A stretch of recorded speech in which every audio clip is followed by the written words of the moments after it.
Let me ask you about the speaker's race right away. I know we're here to talk about higher ed, but of course I have to ask you about the thing that many people in this room and around the city are talking about.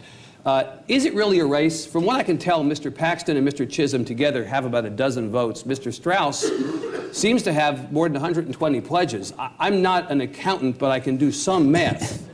He only needs 76. How is this a speaker's race? Well, one of my degrees is accounting. So, okay, you do the math. You do the math for us. Well, I think calling it a race would be generous. So it seems to me maybe we have some speaker drama. But not actually a race. Yeah, not well, actually I'll take a race. Drama. Drama's good. Drama's better than no drama. Yeah, you guys like that. Hell yes.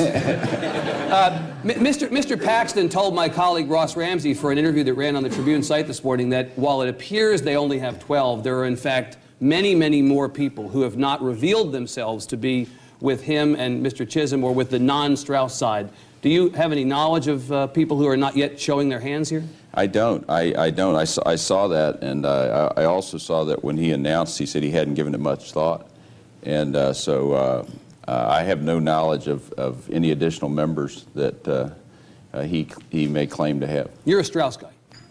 I have given my word to Speaker Straus for the 82nd legislature, and I think there's a lot of people have. Obviously, 120 plus. You mentioned 122. It actually there may be a few others that aren't as public as some of the rest of us. But yeah, and I think that's if he was coming into the session and last summer only had 30 or 40 folks, he probably wouldn't have done all the hard work of raising money and sort of fulfilling his responsibility as the titular head of our party and also the speaker. What Mr. Paxton and his folks will say is there are 40 or so days left. The Polo Road Massacre, so-called, did not happen until right before the session. Isn't there time for this thing to go bad for the speaker? Well, as you know, anything can happen in politics. But right now, I mean, there's been a lot of blogging out there and a lot of pressure from various so-called leaders of different groups. And, I think the members are holding firm. And as they should, in my view. I mean, once you give someone your word, that's really important in politics. And so I think unless the speaker releases someone, which to my knowledge there's only been one member who of the small group that gave him their word, only one actually called him and asked him if he could be released. Yeah.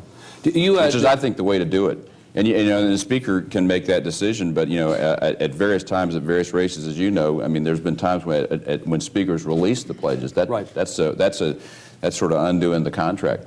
You consider Mr. Straus to be sufficiently conservative to lead this House? Absolutely, absolutely. I think he's got a really bad rap on that. I think his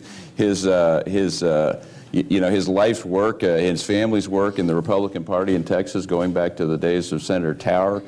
I mean, to call all that into question is, I know various groups can score things. You can do a scoring on some motion to table and then put a label on someone. And there's certain groups that you can always have someone say, well, someone's not liberal enough, or someone's not moderate enough, or someone's not conservative enough. And I think that's what we've going on. You've got some folks out here that are out of power, so to speak. And then they're putting out this word that somehow, Joe's not conservative enough to advance maybe some personal agendas. So you're just to wrap this, you're convinced he will be Speaker when the session? Yeah, absolutely. Yeah, I mean, it looks very good. Okay.